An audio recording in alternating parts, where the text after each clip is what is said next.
Bismillahirrahmanirrahim. Assalamualaikum warahmatullahi wabarakatuh. Bagaimana kabarnya rekan-rekan semua? Semoga kita semua selalu dalam lindungan Allah Subhanahu wa taala.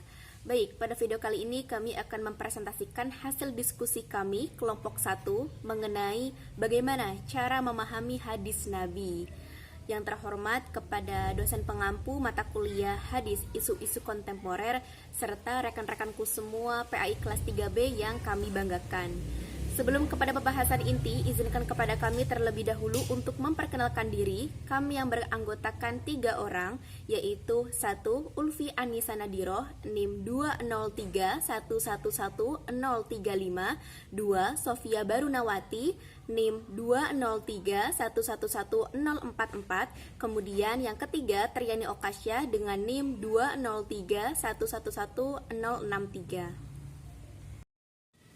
Baik, untuk pembahasan pertama yaitu mengenai cara memahami hadis Nabi.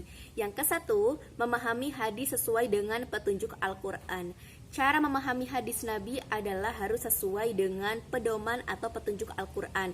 Karena Al-Quran merupakan sumber hukum Islam, sumber utama ajaran Islam. Dan Al-Quran merupakan kerangka bimbingan Allah Subhanahu wa taala yang sudah pasti terjamin kebenarannya. Sedangkan hadis atau as-sunnah itu merupakan penjelasan atau perincian dari Al-Quran sebagai sumber pokok yang disampaikan oleh Nabi Muhammad SAW, sehingga tidak akan mungkin ada pertentangan atau tidak mungkin bertolak belakang dengan sumber pokoknya. Maka apabila ada pertentangan atau ada sesuatu yang tidak relevan dengan sumber pokok atau Al-Quran, hal tersebut mesti harus tegas ditolak.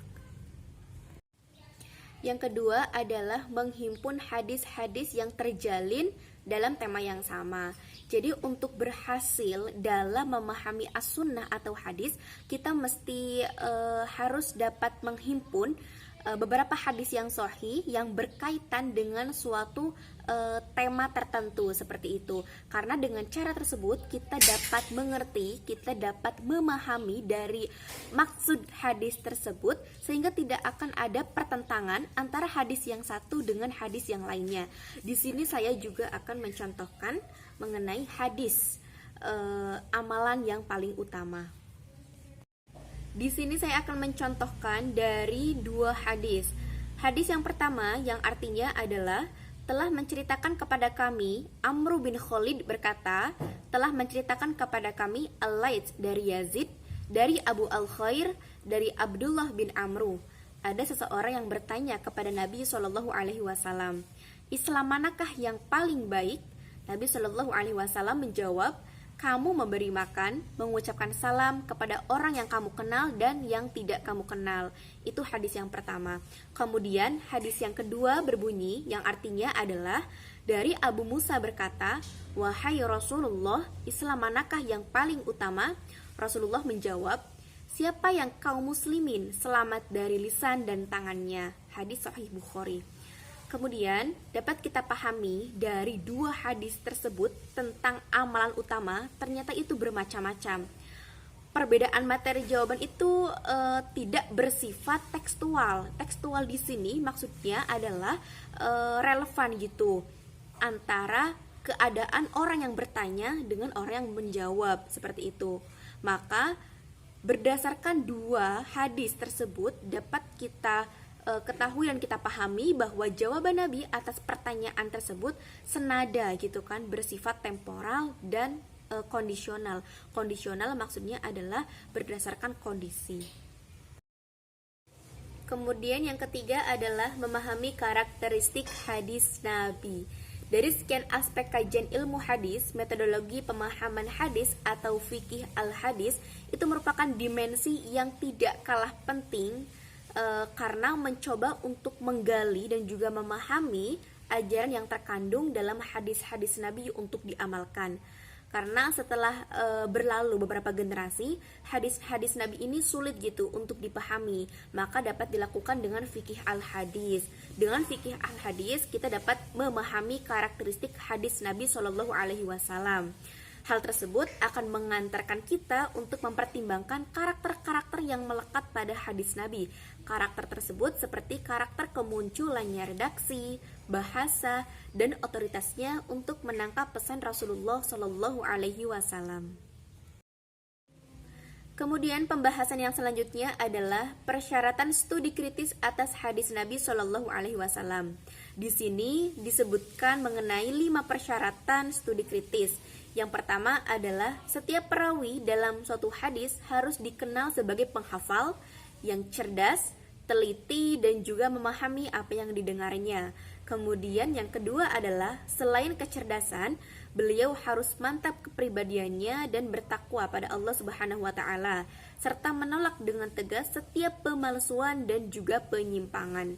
Kemudian yang ketiga adalah sifat yang ke-1 dan kedua itu harus dimiliki setiap perawi dalam seluruh rangkaian suatu hadis. Maksudnya jika salah satu seseorang itu tidak memenuhi syarat yang pertama atau yang kedua, maka dinilai tidak mencapai derajat sahih, seperti itu. Kemudian yang keempat adalah matan hadis harus tidak bersifat syadz. Maksudnya adalah salah seorang perawinya itu bertentangan periwayatannya dengan perawi yang lainnya yang dianggap lebih akurat dan dapat lebih dipercaya. Kemudian syarat yang kelima adalah hadis tersebut harus bersih dari illah qadilah, yang artinya adalah cacat yang diketahui para hadis sehingga mereka menolaknya, sehingga harus bersih dari kecacatan, seperti itu. Perkenalkan, saya Ulfianisa Nadira dengan NIM 203111035 akan melanjutkan presentasi dari Saudari Triani, yaitu metode pemahaman hadis. Metode merupakan cara atau teratur memahami untuk mencapai maksud tertentu. Sedangkan pemahaman merupakan cara atau proses memahami, sehingga metode pemahaman hadis adalah cara yang ditempuh seseorang memahami hadis. Ulama melakukan kajian mengenai cara untuk memahami hadis dengan 9 prinsip, yaitu jangan terburu-buru menolak hadis yang dianggap bertentangan dengan akal sebelum penelitian mendalam. Memahami hadis secara tematik sehingga memperoleh gambaran tema. Bertumpu pada analisis kebahasaan, membedakan antara ketentuan bersifat legal, formal, dan aspek yang bersifat ideal, membedakan sarana dan tujuan. Membedakan hadis yang bersifat lokal, kultural, temporal, dan universal. Mempertimbangkan kedudukan Nabi Shallallahu Alaihi Wasallam, meneliti dengan seksama kesahihan hadis dan baik sanad maupun matan, dan berusaha memahami segala aspek. Memastikan teks hadis tidak bertentangan dengan nas lebih kuat. Menginterkoneksikan dengan teori sains modern untuk memperoleh kejelasan. Ali Mustafa Yakub menambahkan, pada salah satu metode memahami hadis Nabi terlepas dari metode al-tafsir, al-maud atau tafsir tematik yang memahami ayat Al-Quran. Beliau menyebut perlu menyeleksi terlebih dahulu hadis sahih dan doif, kemudian menggunakan langkah-langkah berikut ini. Yang pertama, mengumpulkan semua riwayat dalam tema yang sama. Yang kedua, mengkritisi riwayat-riwayat tersebut dengan menyeleksi nama yang sahih dan doif. Yang ketiga, mengambil riwayat yang sahih, lalu meninggalkan yang tidak sahih, mengambil hadis yang makmul atau berlaku, dan meninggalkan hadis yang tidak berlaku, misalnya hadis yang telah dinasakh.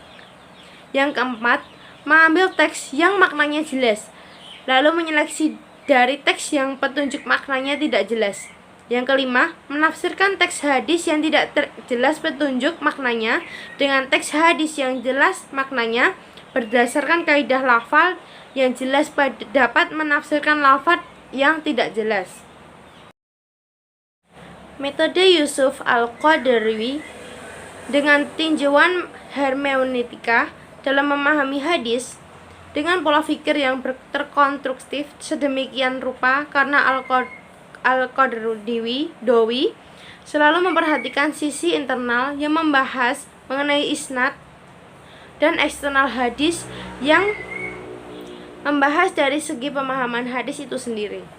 Beliau tidak memakai hadis sebelum tahu kualitas hadis secara pasti. Adapun cara Al-Qaradawi dalam memahami hadis adalah dengan menerapkan beberapa prinsip yang sesuai dengan maqasid al-syariah, yaitu 1. Memahami as-sunnah sesuai petunjuk Al-Quran. Memahami hadis terlebih dahulu harus melihat yang ada dalam Al-Quran sehingga tidak bertentangan dengan petunjuknya. Yang kedua, menghimpun hadis yang terjalin dengan tema yang sama. Harus dihimpun semua tema yang sama sehingga bisa dilakukan untuk pemahaman mustasyabih dibawa ke muhkam, mutlak dengan muqayyad, ke khas, karena hadis hanya dari sisi lahiriahnya saja seringkali menjerumuskan pada pemahaman yang salah dan jauh dari konteks hadis. Yang ketiga, penggabungan atau pentarjihan antara hadis-hadis yang tampak bertentangan. Beliau menyikapi dengan menggabungkan antara kedua nas, kemudian mentarjih di antara keduanya. Yang keempat, memahami hadis dengan mempertimbangkan latar belakang atau asbabul al-wurud, sehingga tujuannya agar terhindar dari penyimpangan dan pengertian yang jauh dari tujuan. Yang kelima, membedakan sarana yang berubah dan sarana yang tetap. Maksud dari sarana adalah hadis zaman, pembicara, dan kondisi, sedangkan sasarannya adalah tetap, yaitu kemaslahatan umat. Yang keenam, membedakan yang hakiki dan majazi. Hadis hakiki adalah hadis yang diungkapkan menggunakan lafaz sebenarnya, sedangkan majazi adalah hadis yang diungkapkan dengan bahasa simbolis yang harus ditafsirkan lagi. Para ulama juga menggunakan beberapa metode lainnya untuk memahami hadis. Mereka mengklasifikasikan ke dalam 3 metode, yaitu 1. Metode tahlili atau analitis. Metode yang menjelaskan hadis-hadis Nabi dengan memaparkan berbagai aspek terkandung di dalamnya. Dalam hadis tersebut diterangkan pula makna-makna yang tercakup sesuai kecenderungan dan keahlian pensyarah. Di antara ciri-ciri metode tahlili, yang pertama, menggunakan pola menjelaskan makna yang terkandung secara komprehensif dan menyeluruh. Yang kedua, dijelaskan per kata dan per kalimat secara berurutan, sekaligus menerangkan sebab al-wurud jika dimiliki hadis tersebut. Yang ketiga, diuraikan pemahaman yang pernah disampaikan para sahabat, tabi'in, dan para ahli syarah hadis dari berbagai disiplin ilmu. Yang keempat, dijelaskan hubungan antara satu hadis dengan hadis yang lainnya. Yang kelima, kadang diwarnai kecenderungan pansyarah pada mazhab tertentu. Metode ijmali. Metode ini menjelaskan atau menerangkan hadis-hadis sesuai dengan urutan dalam kitab hadis yang ada dalam Al-Kutub Al-Sittah secara ringkas, tapi dapat mempresentasikan makna literal hadis dengan bahasa yang mudah dipahami. Ciri-ciri metode ijmali adalah: yang pertama, pensyarah langsung melakukan penjelasan hadis dari awal sampai akhir tanpa perbandingan dan penetapan judul. Yang kedua, penjelasan umum dan secara sangat ringkas. Yang ketiga, pensyarah tidak memiliki ruang untuk mengemukakan pendapat sebanyak-banyaknya. Namun demikian, penjelasan terhadap hadis tertentu juga diberikan, agak luas tetapi tidak seluas metode tahlili. Kelebihan: ringkas dan padat dan bahasa mudah. Kekurangan: menjadikan petunjuk hadis bersifat parsial dan tidak ada ruang untuk mengemukakan analisis yang memadai. Yang selanjutnya saya akan menjelaskan mengenai metode muqarrin. Apa itu metode muqarrin? Metode muqarrin merupakan metode memahami hadis dengan cara membandingkan hadis yang memiliki redaksi yang sama atau mirip dalam kasus yang sama atau memiliki redaksi yang berbeda dalam kasus yang sama. Dapat juga membandingkan berbagai pendapat ulama syarah dalam mensyarah hadis. Dalam metode ini tidak hanya membandingkan hadis dengan hadis saja, tetapi juga bisa membandingkan ragamnya syarah atau pemahaman hadis dan pendapat ulama yang mengomentari hadis tersebut, sehingga metode ini ada beragam pendapatnya. Yang selanjutnya, ciri-ciri metode muqarrin. Yang pertama, membandingkan analitis redaksional mabahis lafadziyah atau perbandingan hadis dengan hadis, tidak hanya terbatas analitis redaksionalnya saja, dan juga perbandingan periwayatan, kandungan atau makna dari masing-masing hadis yang diperbandingkan. Yang kedua, membahas perbandingan berbagai hal yang dibicarakan oleh hadis tersebut. Yang ketiga, membandingkan pendapat para pensyarah mencakup ruang lingkup yang sangat luas, karena uraiannya membicarakan berbagai aspek, baik menyangkut kandungan atau makna hadis tersebut, maupun korelasi antara hadis dengan hadis. Yang selanjutnya, urutan metode muqarrin.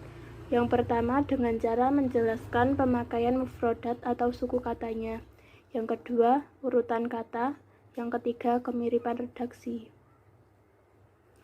Jika yang akan diperbandingkan adalah kemiripan redaksi, maka langkah-langkah yang pertama adalah mengidentifikasi dan menghimpun hadis yang redaksinya bermiripan atau sama. Yang kedua, memperbandingkan antara hadis yang redaksinya mirip tersebut yang membicarakan satu kasus atau dua kasus yang berbeda dalam satu redaksi yang sama. Yang ketiga, menganalisa perbedaan yang terkandung di dalam berbagai redaksi yang mirip, baik perbedaan itu mengenai konotasi hadis maupun redaksinya, seperti berbeda dalam penggunaan kata dan susunan dalam hadis. Yang keempat, memperbandingkan antara berbagai pendapat para pensyarah tentang hadis yang dijadikan objek bahasan. Yang selanjutnya, kelebihan metode muqarrin. Yang pertama, memberikan wawasan pemahaman yang relatif luas kepada pembacanya bila dibandingkan dengan metode lain.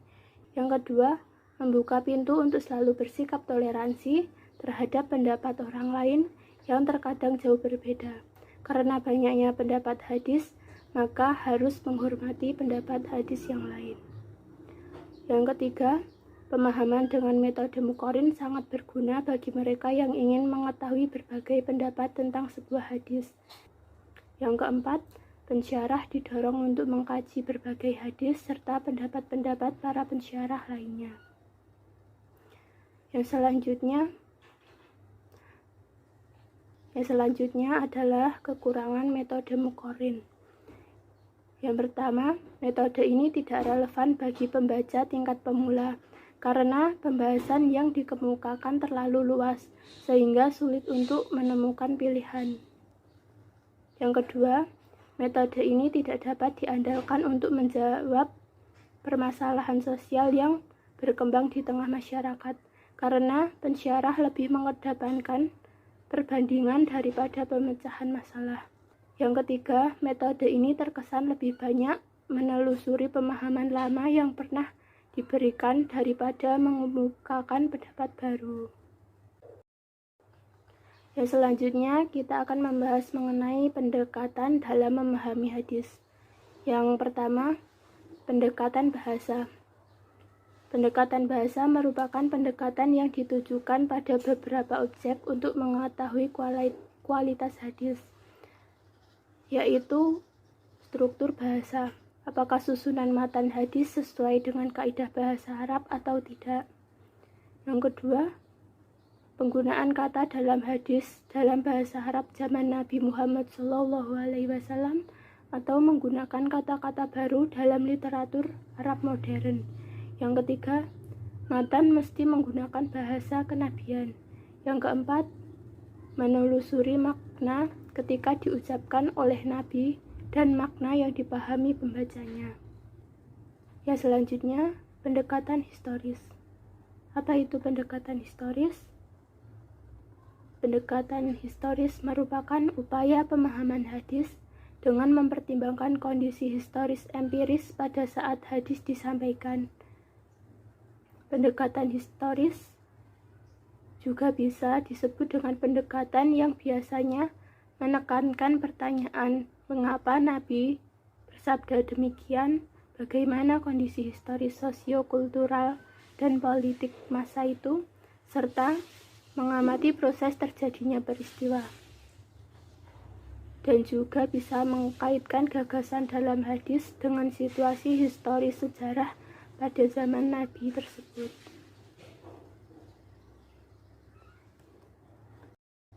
Selanjutnya ada pendekatan antropologis. Pemahaman melalui pendekatan antropologis ini dengan melihat wujud praktik keagamaan yang sedang berkembang, budaya, dan tradisi masyarakat pada saat hadis itu disabdakan, sehingga pendekatan ini terbatas. Tujuan pendekatan antropologis adalah membuat uraian meyakinkan yang terjadi dengan manusia dalam situasi kehidupan, dikaitkan waktu dan ruang yang erat dengan statement suatu hadis, dan juga membentuk pola perilaku pada tatanan nilai yang dianut dalam kehidupan manusia. Yang selanjutnya ada pendekatan sosiologis. Apa itu pendekatan sosiologis? Pendekatan sosiologis merupakan pendekatan dengan memahami hadis Nabi Muhammad SAW dengan memperhatikan kondisi psikologis Nabi dan masyarakat. Contohnya, ketika saat itu ada seseorang bertanya kepada Nabi, contohnya adalah saat itu ada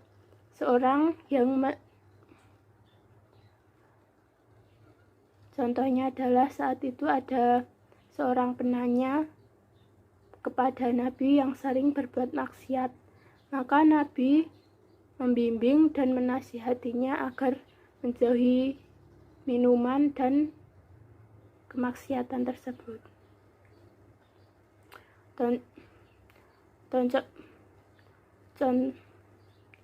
Contohnya pada saat itu ada penanya yang sering bertanya kepada Nabi.